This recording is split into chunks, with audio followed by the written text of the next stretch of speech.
We had to do Mars and Capricorn, what this means and what this denotes, right? Make sure y'all tune in, you know what I mean? Make sure y'all subscribe, like, comment. You know what I mean? If you do like the content, I would appreciate it. I want to give thanks though for you guys tuning in, you know what I mean? Y'all didn't have to do that, so I appreciate y'all.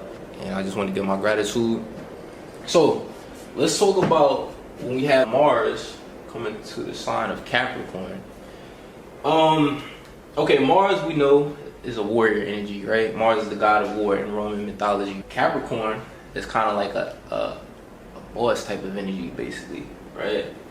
Now, when the planet of Mars comes into the sign or constellation of Capricorn, this would be basically when the sign is in what's known as exaltation, right? So, now what does exaltation mean, right? Exaltation is when a planet is in a sign that it's not home to or domicile, which would be like it's comfortable there, but it's in another sign that's not the home placement that actually works very well. This is very auspicious, right? When you have Mars coming through Capricorn, or it could be like Mars coming through the 10th house, right? These are very auspicious placements, excuse me, right? This is a type of energy, and also Mars in the 10th house, since 10th house corresponds to Capricorn, of someone who's a workaholic, basically, someone who's very ambitious, a go-getter, you know what I mean? Someone who wants to status, you know what I mean, wants to direct the energy in that way. But the Mars sign, right, because I'm getting ahead of myself, Mars in your chart is going to show how you act, basically. You want to always compare multiple areas in the chart to see different sides to ourselves or our personality. And the reason why you want to compare basically your Mars sign coming through Capricorn for you guys with where the Ascendant is at. And the Ascendant is the first house cusp. You want to look at any planets that are in the first house and also the sign that's on the cusp, as this will also tell us how you act. The reason I say it's how you act is because the first house, they consider it the mask that we wear when people first meet us, energy we give off, and we think of a mask, we're acting basically. Keyword and acting is act, right? So compare these two sides, compare your Ascendant, what's going on there, as well as Mars and Capricorn and what this means in terms of your actions. Mars will also show us your desires, right? And how you direct your energy, basically, and the way you do it. Anger and aggression is going to tell us about that. It can show for sexual expression. Also compare this with your 8th house. 8th house corresponds with Scorpio. Scorpio is the sign of sex, so this is why you need to do that. Any planets that are in the 8th house, and also the sign that's on the cusp, will tell us more about your sexual nature, how you are in intimacy and in the bed. It's also going to show us in a woman's chart the ideal boyfriend archetype, right? And since it's the god of war, it's going to show we have conflict by house and sign. So let's get back to how you act, right?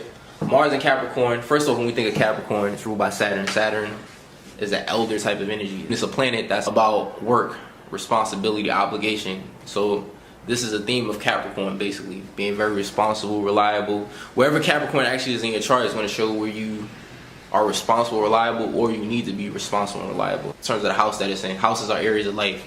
So you guys, you act like the boss. Capricorn is a boss type of energy, very methodical, very practical, very ambitious, hardworking. Again, I told you very much about duty, responsibility, obligation. You act very mature, right? Now, in terms of your desires, this is similar to the 10th house. It's showing that you desire, again, status, recognition. You could desire to improve your reputation, basically, in the world. This is a workaholic energy, which I've stated, I told you guys, which you'll also see with people who have Mars in the 10th house. Anger and aggression, right? So how do you guys deal with anger and aggression, right? You guys are basically the type that's more controlled, right? You the type that's gonna control your energy and channel that anger and aggression into your work, right? Towards your career, towards your status, towards bossing up on niggas, basically. And that's how you basically, it's like success basically, and winning could be, you know, how you deal with your anger and aggression, wanting to boss up on people, right? And you'll see that with Mars in the 10th house too, you know what I mean? You channeling that anger and you know what I mean, that energy into your work, and know how to control your energy when you're angered, right? Sexual expression. It could be more of a routine thing with Mars coming through Capricorn in terms of sexuality or rigidness, you know what I mean? But I'm sure you guys have a routine, keep things going, you know what I mean? Ideal boyfriend archetype in a woman's chart. Again, you need a guy who's, same thing, responsible. You may find that you actually drawn to people who are providers, basically people who are even mature, Saturn and Capricorn's energy, that's about maturity, bosses, you know what I mean? You could be drawn to that, very ambitious and go-getter type of energies, type of people, basically. Hardworking. Okay, so what I've been telling people, I'm gonna leave a link in the video, basically, either in one of these two corners, basically, right? I'll leave a link in the video and also in the description below, where I'm giving keywords to the signs, basically, for the zodiac signs. The reason why I'm bringing this up is because look into the house that Mars is in, right? That's going to correspond with a certain zodiac sign, right? And then from there, that's going to give you more keywords that I made from that video a while back. That's going to correspond with the ideal boyfriend archetype. Aspects can change things too, but this is just we want to keep it simple, basically. So if your Mars is in the first house, this is an Aries house, so he'll have Aries qualities. You can look up keywords for that. If it's in the second house, this is Taurus. Third house is Gemini. Fourth is Cancer. Fifth is Leo. Sixth would be Virgo. Seventh would be Libra. This is Libra house. Eighth would be Scorpio. Ninth is Sag. 10th is Capricorn. Double down that Capricorn energy. You definitely would need somebody, if you have that placement, somebody who's about their career. I don't care what nobody's saying, that's what you would need. 11th would be Aquarius, and 12th is Pisces. So again, I'm gonna link the videos.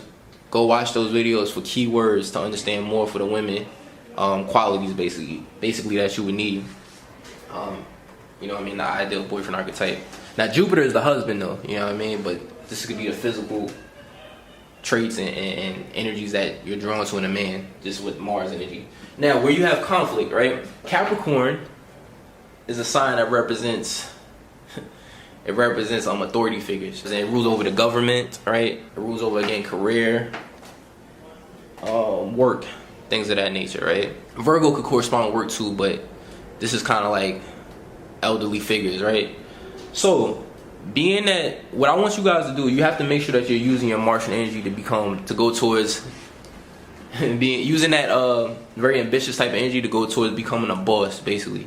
And even if it's not a boss, this could be a good manager, a good supervisor, but somebody that's in a head position is saying that you need to be in that position. The reason being is because if you don't use your Martian energy, the energy is going to be present. You can either have conflict, because you'll find that authority figures, which Capricorn rules over, they'll be bringing that conflict towards you. You can have issues there, or you may find that you're gonna have to use that energy if you don't assert your will to rise to the top, because Capricorn is the highest earth sign. If you don't use that energy, again, you'll find that authority figures, elders, people that are over you, they're gonna cause conflict for you. So it's saying that you need to basically rise to the occasion, boss up, basically, you know what I mean, and be kind of like in the top of your field, whatever that may be, because if not, you know what I mean, people will bring that energy towards you, right?